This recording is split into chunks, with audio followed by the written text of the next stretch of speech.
Gracias al Señor por toda su provisión. Pues yo creo que a todos nos sacudió en la madrugada la partida de nuestra hermana Rosa, la madre de la hermana Saray. Ocurrió en Colombia, pero como la familia Espinosa ha estado tan dentro de nosotros, sus vidas tan entrelazadas con las nuestras, sufrimos como de primera mano lo que les pasa a ellos. Ahora tienen este dolor, como ha dicho nuestro hermano Rodrigo, y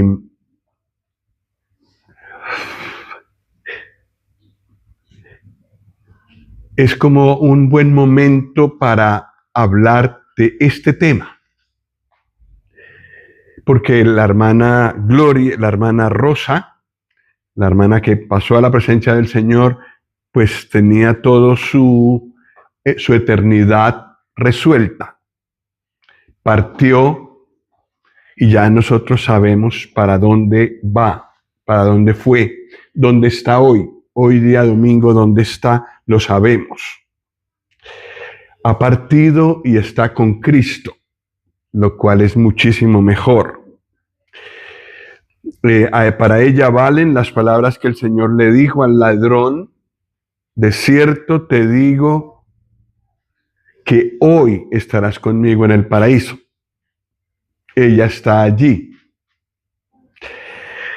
Pero a nosotros nos hace bien reflexionar sobre el momento de nuestra partida de este mundo. Recuerdo una maestra que tuve de conducción que cuando yo le dije que era creyente, ella inmediatamente me cerró la puerta y me dijo, yo no creo en nada, yo no creo en Dios. Y me lo dijo en un tono como, si tú querías decirme alguna palabra más, cállate. No quiero escucharte. Pero entonces yo le dije, bueno, perdona, yo considero que la muerte es muy real, es tan real como la vida. Entonces, si tú eres una persona inteligente, no te digo que creas en Dios, eso no importa. Si tú eres inteligente, no solamente tienes en cuenta lo que tú piensas, sino la posibilidad de que estés equivocada. Entonces yo de ti me prepararía para las dos cosas. Me prepararía para, si es verdad lo que tú dices, que no hay Dios, entonces al partir de este mundo, sencillamente como cualquier animal que muere, pues ya queda ahí y ya. Entonces eso ya lo tienes. Pero piensa que de pronto no es así. Yo no te estoy imponiendo nada, no te estoy hablando de nada de lo que yo creo, solo la posibilidad existe de que estés equivocada. Yo te aconsejo como persona inteligente que pienses en las dos posibilidades, que contemples las dos posibilidades. Porque lo que sí es seguro es que hay un final para nuestro caminar en este mundo. Sí, la partida de nuestra hermana Rosa y la manera como la hermana Saray nos compartió su dolor, que es grande. Evidentemente las dos estuvieron muy ligadas de corazón a corazón toda su vida. Entonces, claro, ahora esa separación duele mucho. La diferencia es que los creyentes tenemos esperanza.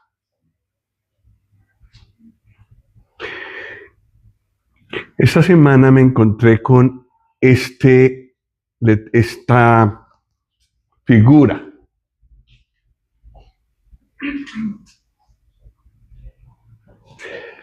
El bebé que nace está un poquito Axel está un poquito entre el niño número 1 y el niño número 2. Pero ahí empezamos todos, ahí empezó la hermana Rosa también. Luego vamos creciendo, aquí están los varones y poco a poco vamos de niño, de bebé, a una persona próxima a la sepultura, ya andando con bastón, no por enfermedad, sino porque ya no puede andar por sí mismo. Y finalmente viene la muerte. Pero la cosa sigue. Tenemos un alma inmortal. Entonces, o vamos con el Señor, o vamos a una eternidad de dolor, de condenación. No hay otra posibilidad, no hay una posibilidad intermedia. La Biblia nunca habla de 3 posibilidades, solo de 2. Todos los varones que estamos aquí, estamos más o menos en alguno de estos puntos. Y yo le ruego a cada varón, luego pasaremos con las mujeres, que se ubique. ¿Dónde estás?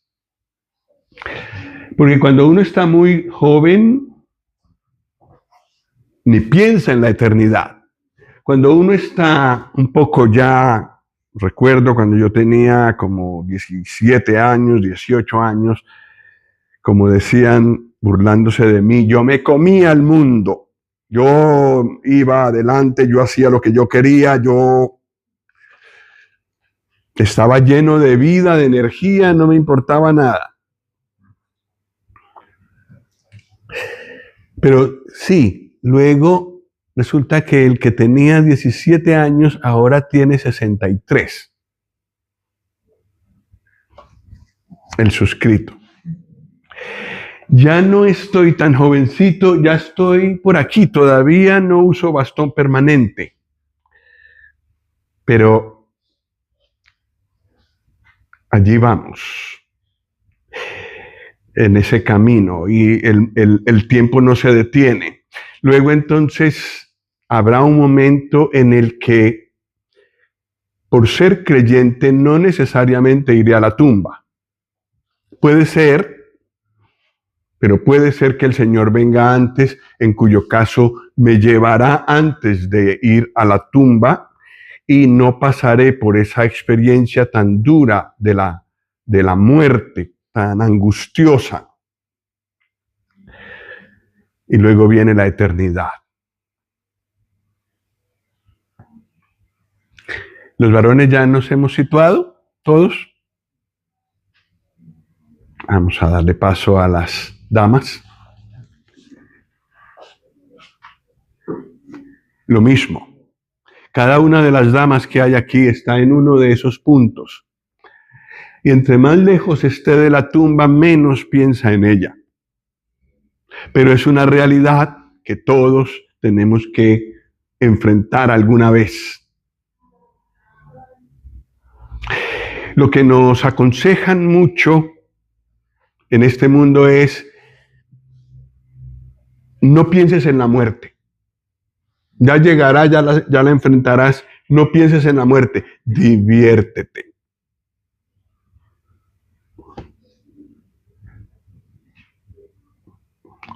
No, una persona que hace caso a eso, pues no se prepara para la muerte. Pero es necesaria una preparación. Hay un Dios, el que nos da la vida, el que nos da cada gramo de fuerza que tenemos, el que permite que yo pueda inspirar y expirar, el que me da aliento, el que sostiene mi corazón para que siga funcionando, el que me guarda, me ayuda. Aún a los no creyentes, el Señor hace salir su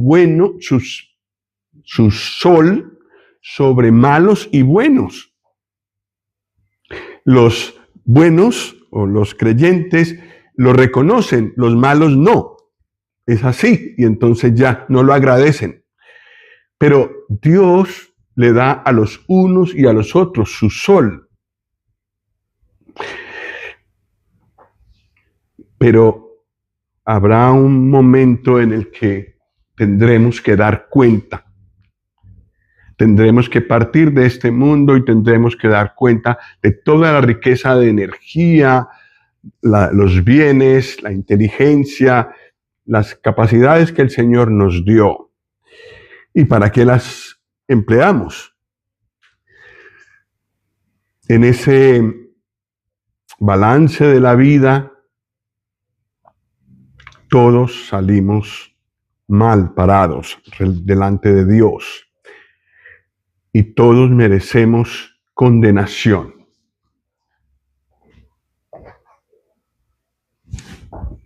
Es lo que merecemos. La única manera de tomar la otra dirección es entregarle la vida al Señor Jesús.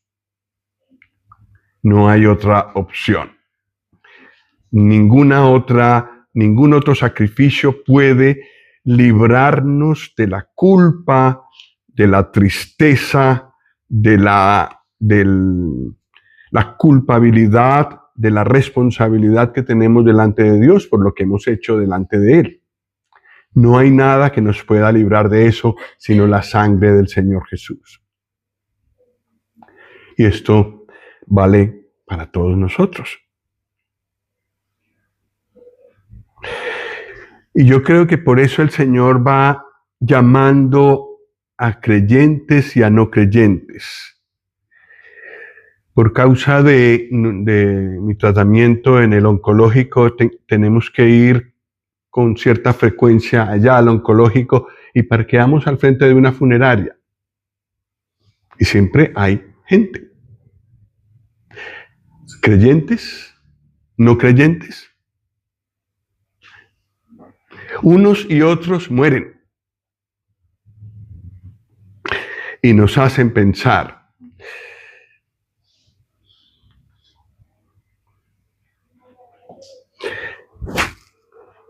Vamos a mirar, en primer lugar, la partida de este mundo de un no creyente. Para finalizar con una nota de esperanza, para que revisemos un poco lo mucho que el Señor nos da de esperanza. Es impresionante. Yo había preparado algunas cosas esta mañana, pero en la reunión de la Santa Cena cantamos cosas muy hermosas de la esperanza que tenemos. Con esto me gustaría terminar. Pero de esto también tenemos que hablar. Y si hay alguien aquí que no es creyente todavía, el Señor Jesús no vive en su corazón, le ruego que escuche esto. Porque en algún momento, si se conserva como está, partirá, y partirá como un no creyente, como una persona sin perdón, sin preparación para ir al cielo. Bueno, cada uno de nosotros partirá en algún momento. Eso es seguro. Hechos 17.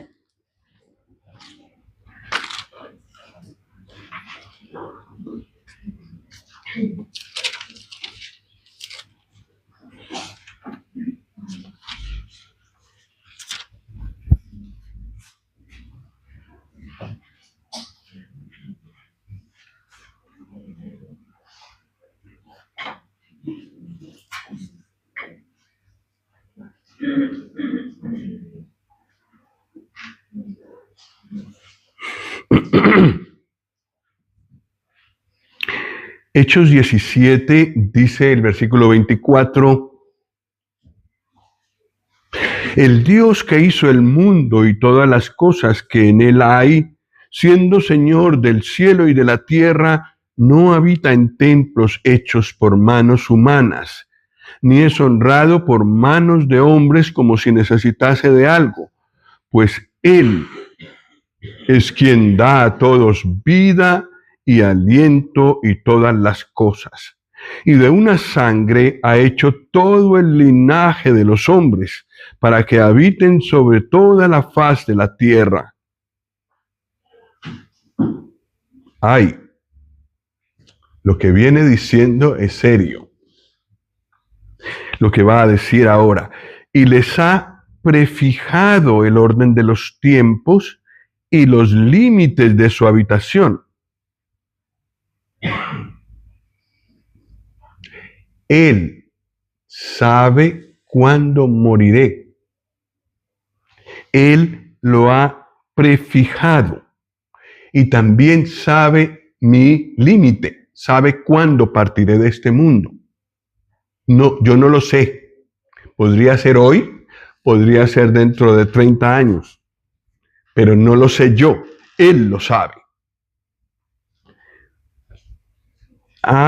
Les ha prefijado el orden de los tiempos y los límites de su habitación, para que busquen a Dios, si en alguna manera palpando puedan hallarle, aunque ciertamente no está lejos de cada uno de nosotros. Dios ha establecido, a mi modo de ver, cuánto vivirá cada persona. Y uno preguntaría, ¿y el que no cree en Él, qué? ¿También? Porque el Señor también lo hizo y también lo sostiene. El Señor ha prefijado también el orden de la habitación de ellos, aunque lo ignoren. Pero el objetivo de darles esta vida, de darles toda esta vida, es para que lo busquen, para que busquen a Dios, si en alguna manera palpando puedan hallarle, aunque ciertamente no está lejos de cada uno de nosotros. Hay algunos que van palpando y mirando maneras de acercarse a Dios, pero es la palabra de Dios la que dice dónde encontrarlo. Y nosotros lo sabemos, es en la cruz del Señor Jesús. Allí llego yo con mis pecados y allí me encuentra Dios a través del Señor Jesús con su salvación. Un hermano dijo una vez que lo que a él le llevó a los pies del Señor Jesús fue una ilustración de él en la cruz. Crucificado, con una mano poniéndomela a mí y con otra a Dios. Y yo, pecador, perdido, miserable, le entrego mi vida a Él, le recibo como mi Salvador, y entonces el Señor Jesús me lleva a Dios. El Dios santo, el Dios santo y puro, el Dios que ve todo lo que hago, que sabe todo de mi vida, que ve lo que hay en lo profundo de mi corazón, que ve lo que hago en mi habitación más secreta. Y yo, que soy un pecador, que estoy perdido, alejado de Él, separado de Él, lejos de Él. En la cruz el Señor Jesús me tiende su mano para llevarme al gran Dios, al Dios Santo. Preciosa ilustración. Dios sabe cuánto viviremos y el tiempo de vida que nos dé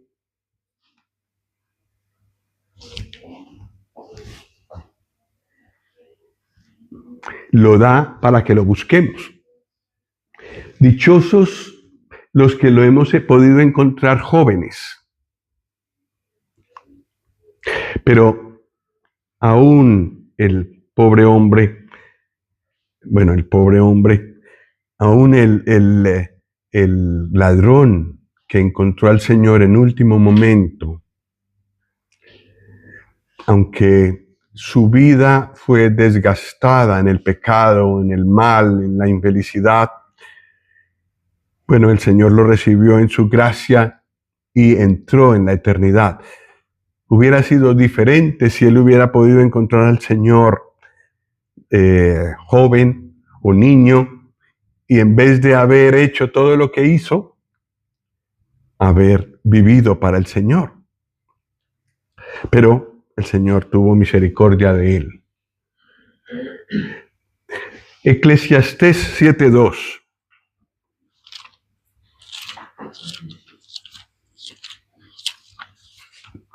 Eclesiastés está después, un poco después de Salmos, que es lo más fácil de encontrar. Salmos, Proverbios, Eclesiastés. Capítulo 7, versículo 2.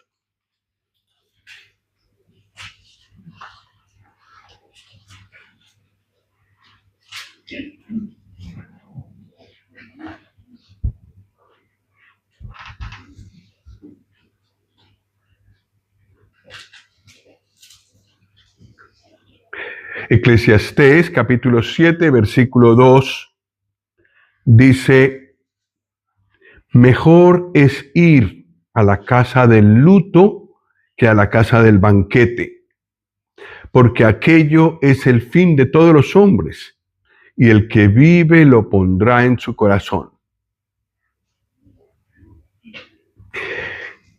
Dice aquí que uno encuentra más sabiduría yendo a un sepelio, a un entierro,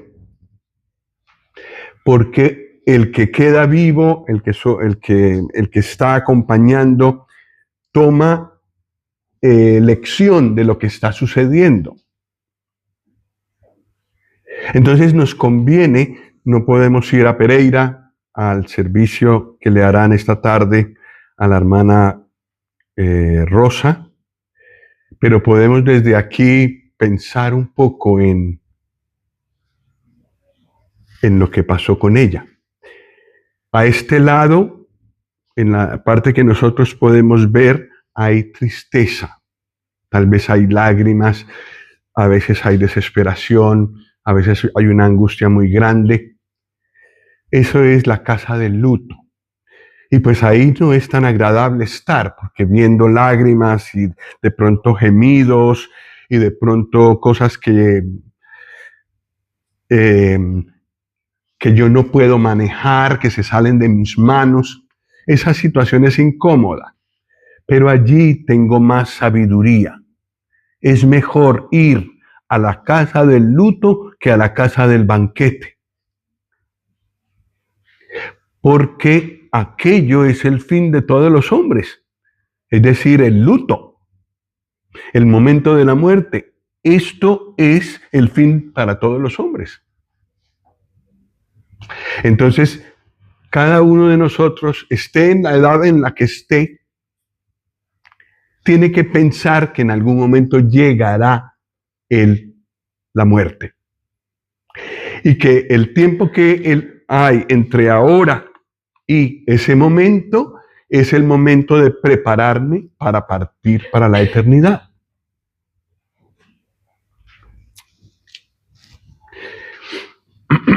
Vamos a ver el caso de una persona que no se preparó. Daniel 5. Después de Eclesiastés sigue Isaías, luego Jeremías y luego Ezequiel, y son bastantes páginas las de Ezequiel, y llegamos a Daniel. Y Daniel es un profeta, pero también habló de historias. También escribió historias. Y en el capítulo 5 hay la historia de una persona, nieto de creyentes, nieto de un creyente. Nabucodonosor se convirtió y él llegó al trono después de un tiempo, Belsasar. Y vamos a ver a Belsasar dónde estaba, en la casa del luto o en la casa del banquete. Versículo 1 de Daniel 5. El rey Belsasar hizo un gran banquete a 1000 de sus príncipes, y en presencia de los 1000 bebía vino. Belsasar, con el gusto del vino, mandó que trajesen los vasos de oro y de plata que Nabucodonosor, su padre, es decir, su abuelo, había traído del templo de Jerusalén. ¿Para qué los trajo? Para que bebiesen en ellos el rey y sus grandes, sus mujeres y sus concubinas. Entonces fueron traídos los vasos de oro que habían traído del templo de la casa de Dios que estaba en Jerusalén, y bebieron en ellos el rey y sus príncipes, sus mujeres y sus concubinas. Bebieron vino y alabaron a los dioses de oro y de plata, de bronce, de hierro, de madera y de piedra. ¿Qué tal esto? Muy actual, ¿no? Y aquí hay una mezcla para temblar. Y lo digo porque eso se presenta hoy en día también. Cuando hay una persona que quizás ha escuchado del Señor, pero no ha hecho caso, se aleja cada vez más de Él, es muy normal llegar a burlarse de lo sagrado.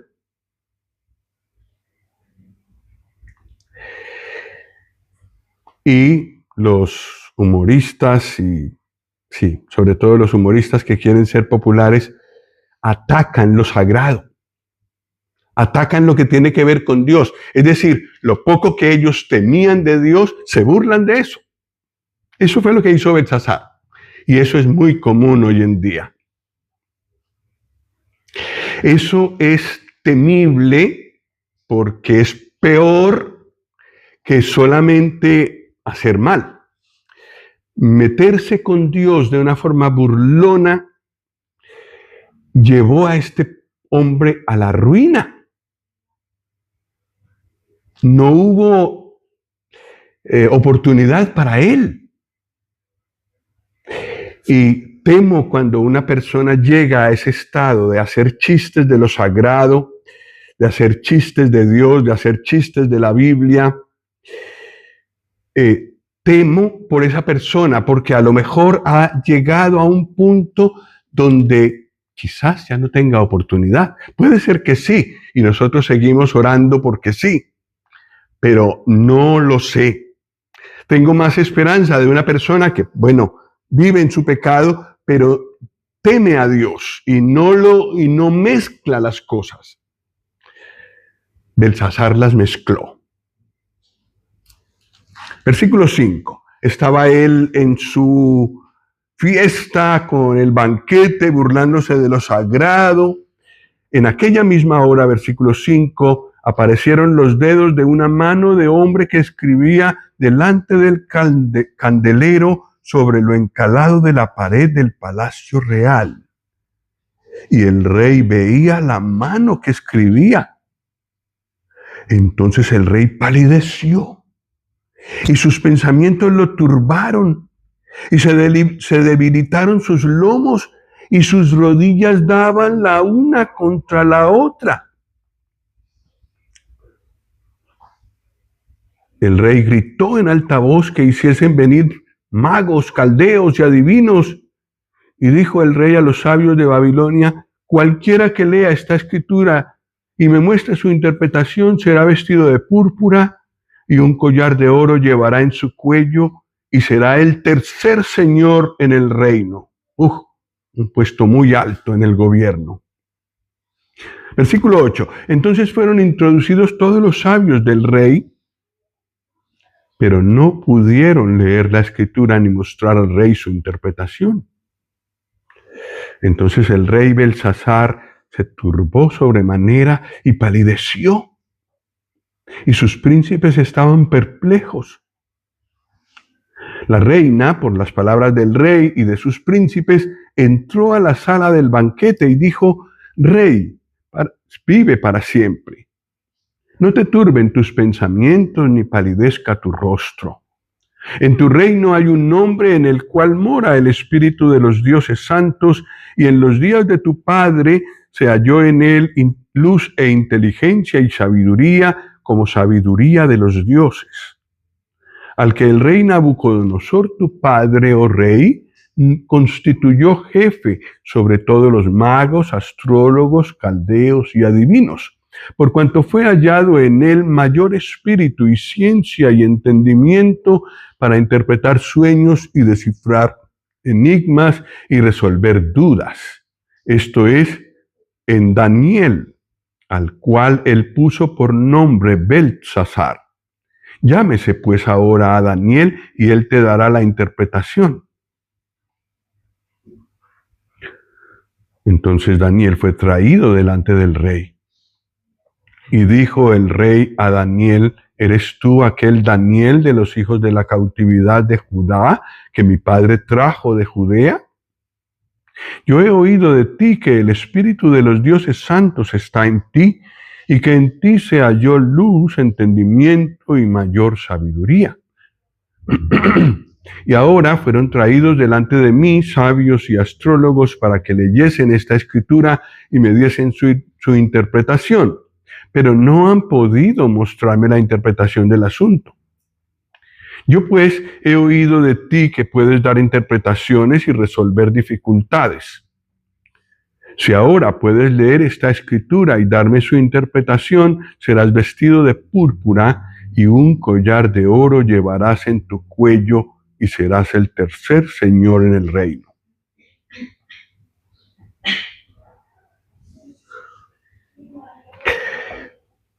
En lo que hemos leído hasta aquí es muy bonito ver que todos los babilonios no pudieron cambiarle el nombre a Daniel.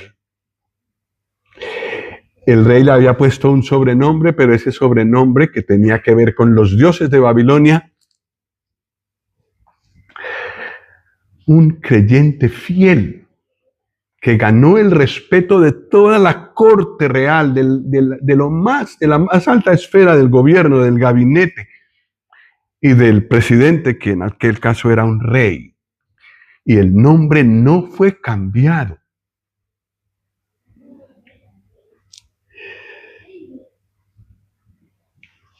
Pasaron muchos años y aquí está Daniel, que llegó jovencito a Babilonia, él mismo, en su sitio. Un llamado muy hermoso a pararnos firmes en medio de este mundo, constantemente, de tal manera que no perdamos color, ni perdamos la apariencia de creyentes. Daniel, la palabra él, de la palabra Daniel, significa Dios. Dios está presente en su nombre. No pudieron cambiarle. Toda una sociedad enorme que honraba a otros dioses no pudo cambiar su nombre y tampoco su corazón. Y ahora, después de muchos años, él es buscado y viene y está de parte de Dios y puede dar una interpretación. Eso equivale a un creyente el día de hoy que saben que es un creyente desde el 2000, lo llaman en el 2025 para un consejo y está en su sitio al lado del Señor y puede dar un consejo de la palabra. Y lo llaman en 2050 y lo mismo. Cerca del Señor.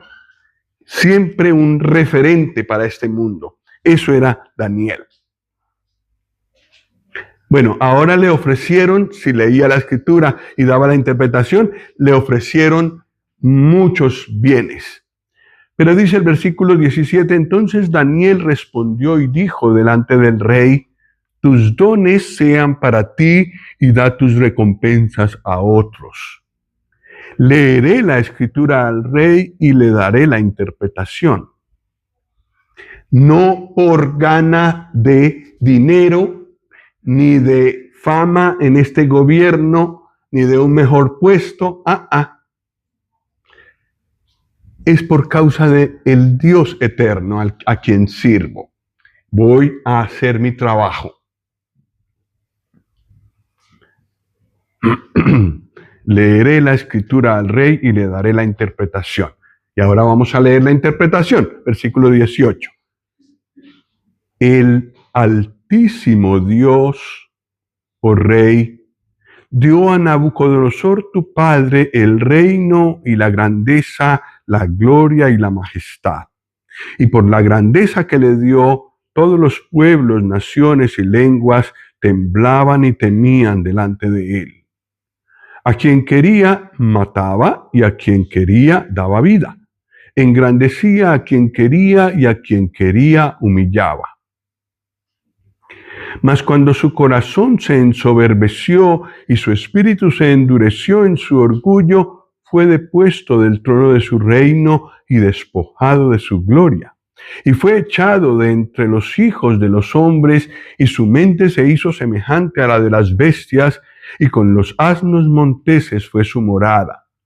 Hierba le hicieron comer como a buey, y su cuerpo fue mojado con el rocío del cielo, hasta que reconoció que el Altísimo Dios tiene dominio sobre el reino de los hombres y que pone sobre él al que le place.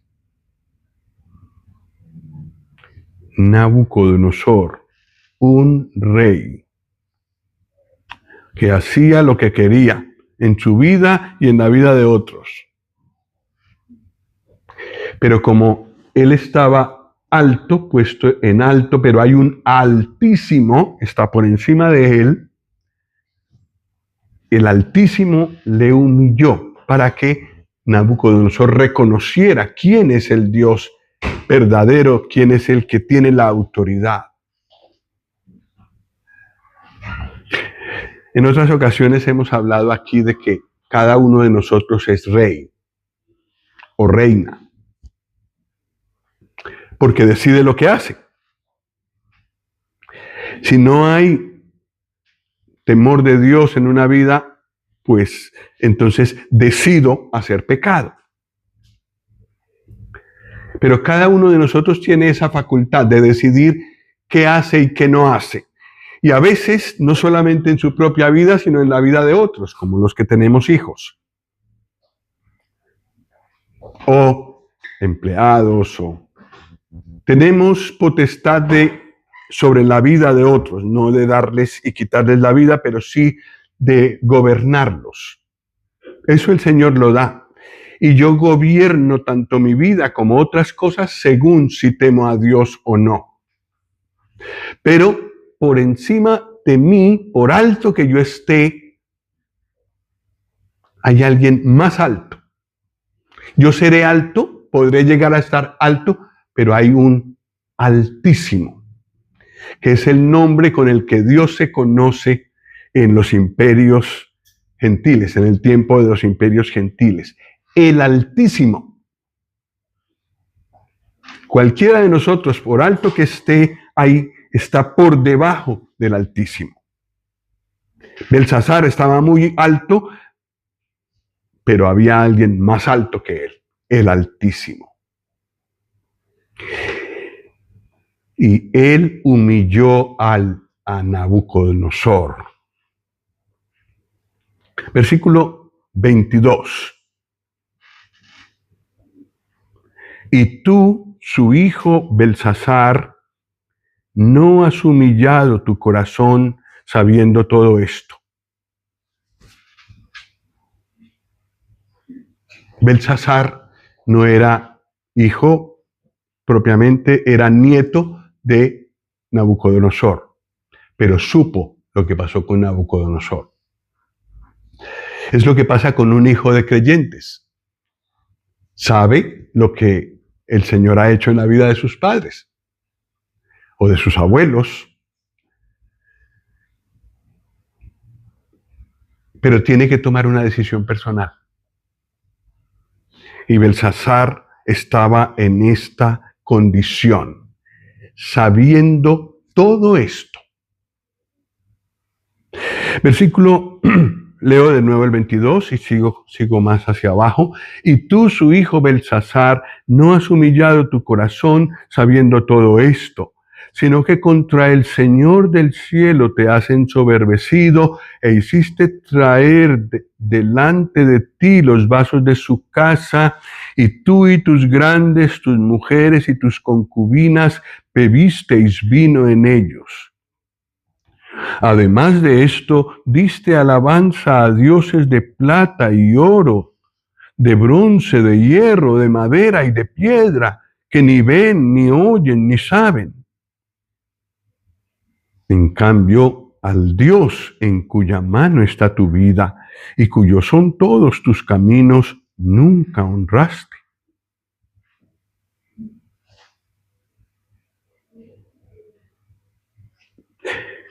Normalmente en el camino del pecado se progresa.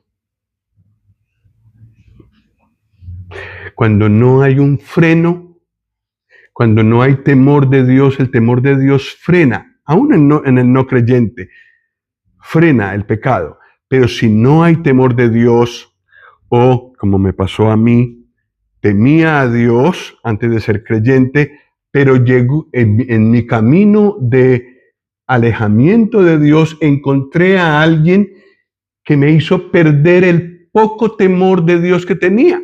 Entonces ya quedé yo con la puerta abierta para hacer todo lo que quería.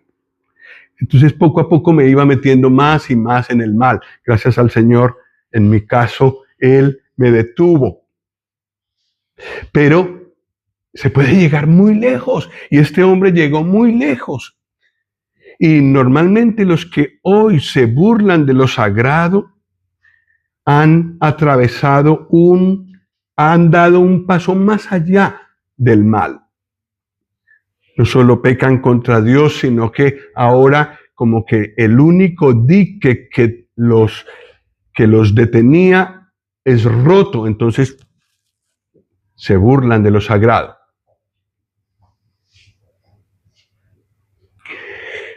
Y entonces uno resulta adorando a otros dioses. El corazón busca dioses.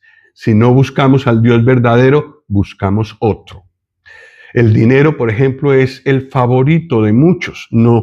Nadie lo ve como un Dios, casi nadie lo ve como un Dios, pero sí es un Dios. Y nos atrae a todos, a creyentes y a no creyentes. Y por ese Dios hacemos o podemos llegar a hacer muchas cosas.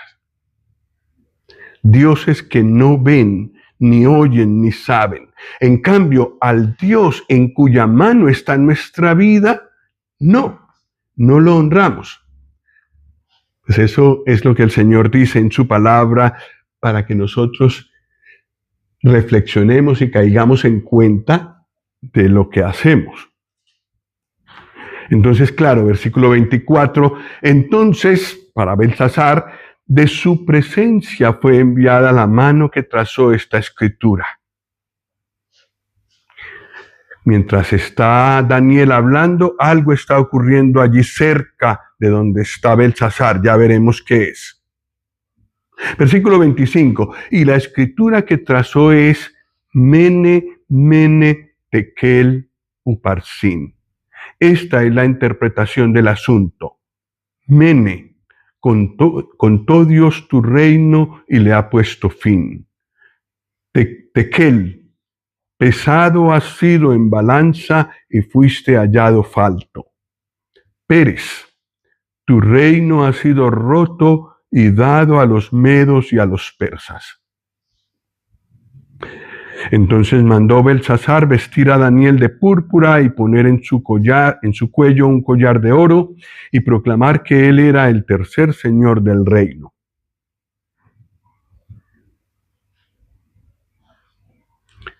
La misma noche fue muerto Belsasar, rey de los caldeos, y Darío de Media tomó el reino siendo de 62 años.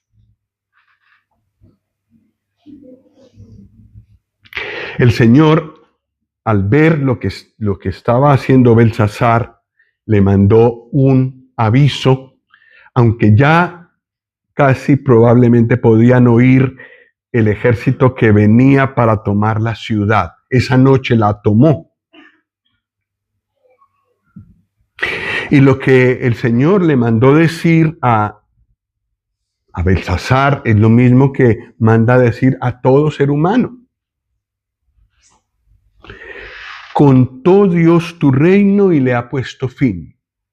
Es decir, tú vives como rey, haces lo que quieres, pero tu reino tiene un fin. Muere con la muerte, acaba con la muerte.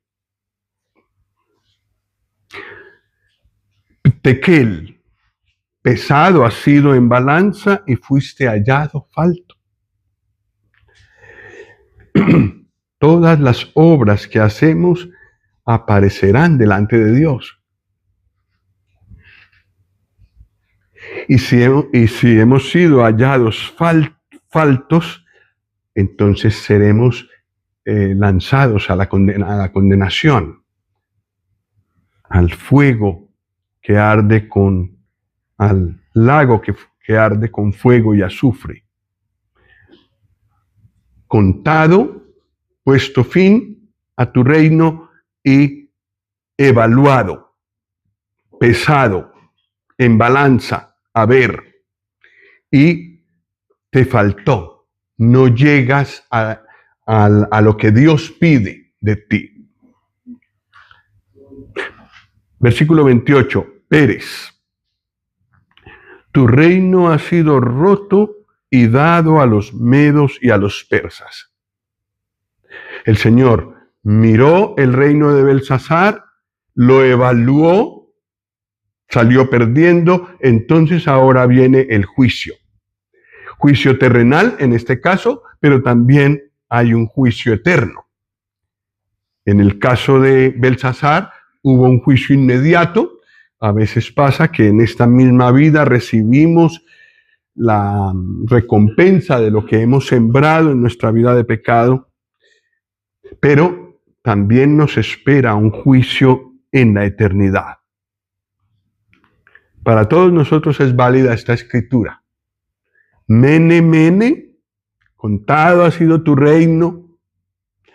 Tekel ha sido evaluado, ha sido puesto en la balanza, lo que has hecho.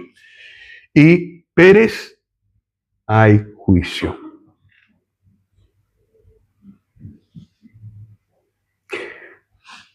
¿Y cómo poder ser salvos del juicio? Porque todos seremos pesados y ya sabemos que todos estaremos faltos. No llegamos a la santidad de Dios. ¿Qué tan puros tenemos que ser para poder ser admitidos en la gloria?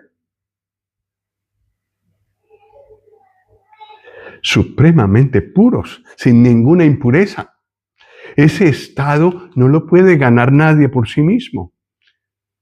Tiene que ser el Cordero de Dios, el Señor Jesús, limpia a esa persona con su sangre.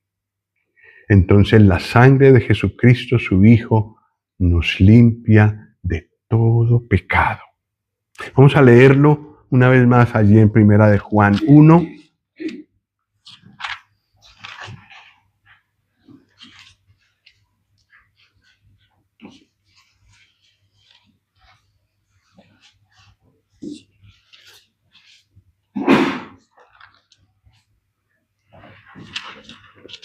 Primera de Juan 1, 7.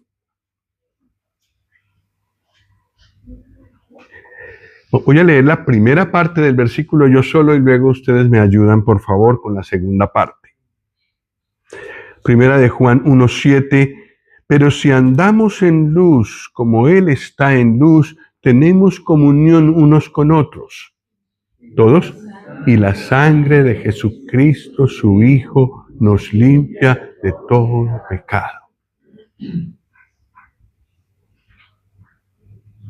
¿Qué tan limpia queda una persona que le pide al Señor que con su sangre lo limpie?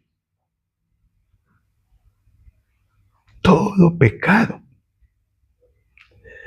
Entonces puede entrar en la gloria, allí donde está el gran Dios, que todo lo sabe, que ve lo más profundo de nosotros, que ve los pecados que nadie más conoce, inclusive los que yo no estoy consciente que hice. Él los conoce todos esos. Y la sangre del Señor Jesús limpia de todo pecado.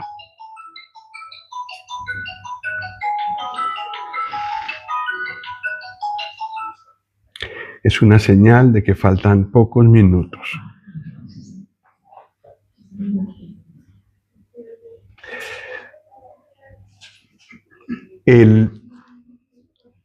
La entrega al Señor Jesús que haga una persona cambia su eternidad.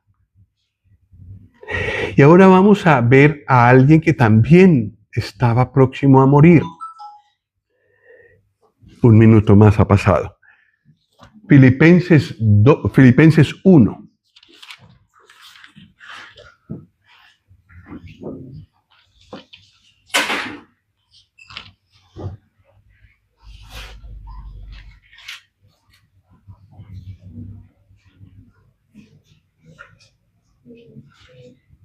Versículo 20. Filipenses 1, 20.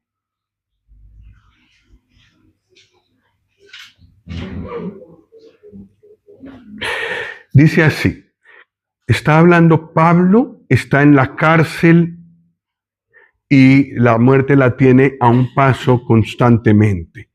Versículo 20, conforme a mi anhelo y esperanza de que nada seré avergonzado, antes bien, con toda confianza, como siempre, ahora también será magnificado Cristo en mi cuerpo, o por vida, ¿o qué?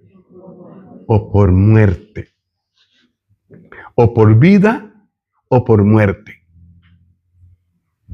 Versículo 21, porque para mí el vivir es Cristo y el morir es ganancia. Una persona que enfrenta la muerte de frente, cara a cara, no le da miedo hablar de la muerte, porque sabe que su Señor ha muerto por él en la cruz, lo ha librado del temor a la muerte. Entonces, sea que viva o que muera, quiero que en mi vida o en mi muerte el Señor sea engrandecido. Para mí el vivir es ganancia. No, perdón. Para mí el vivir es Cristo.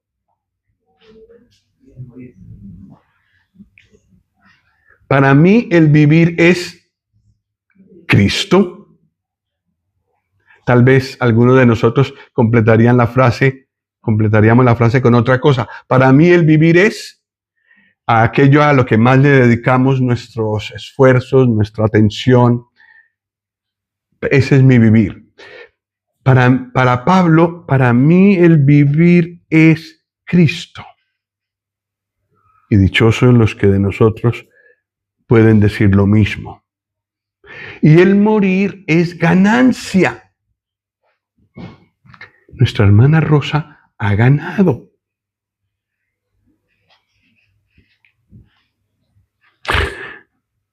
Versículo 22. Mas si el vivir en la carne resulta para mí en beneficio de la obra, no sé entonces qué escoger, porque de ambas cosas estoy puesto en estrecho.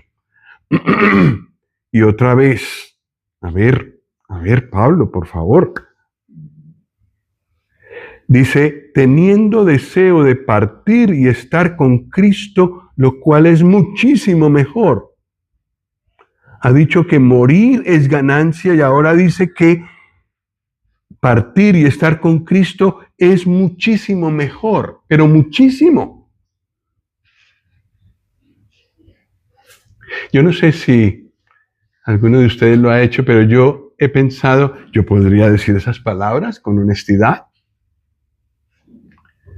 ¿Desearía estar con el Señor ya? ¿O me atrae de este mundo tantas cosas que mejor no, mejor que todavía Él no venga por mí, o mejor que no me lleve todavía?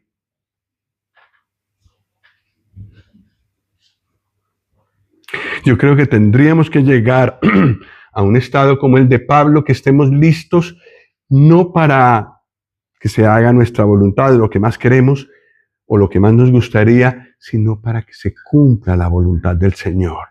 Si es vida, vida, y si es muerte, muerte. En todo caso, que Él tenga la preeminencia, que Él tenga la honra, la gloria, el protagonismo en mi vida. Si vivo, para mí el vivir es Cristo. Y si muero, es estar con Él. Por donde sea, por cualquier lado que lo tomemos, el Señor en el centro. Morir, partir y estar con Cristo, lo cual es muchísimo mejor. Versículo 24, pero quedar en la carne es más necesario por causa de vosotros. Y confiado en esto, sé que quedaré, que aún permaneceré con todos vosotros para vuestro provecho y gozo de la fe. La estrechez o el problema que tenía Pablo es, si me voy, que es lo que yo más quiero, entonces, ¿qué de los hermanos? Si me quedo, entonces me privo de estar con Cristo, lo cual es muchísimo mejor. Eso era lo que tenía el corazón de Pablo en duda, en lucha. Pero el Señor le reveló que iba a quedar por el bien de los hermanos. Y después de este momento, el apóstol nos escribió varias epístolas que hasta hoy nos bendicen. Gracias al Señor que no se lo llevó antes de eso. Pero qué diferencia tan enorme cuando estamos hablando de la muerte de un creyente. Es gloria, es triunfo, es ganancia. Y la muerte de Belsasar, una persona no creyente. Qué tristeza. Un trazo, un cierre definitivo de su oportunidad de ser salvo y toda una eternidad de condenación.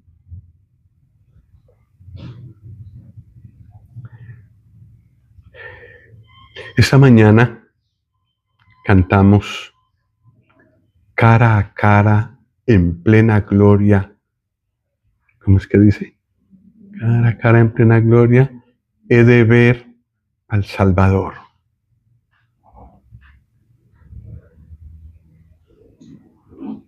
Eso no lo podemos tener aquí. Lo vemos y a veces nos sentimos muy cerca de Él, como en la gloria. Pero no lo vemos cara a cara. La hermana Rosa lo está viendo cara a cara.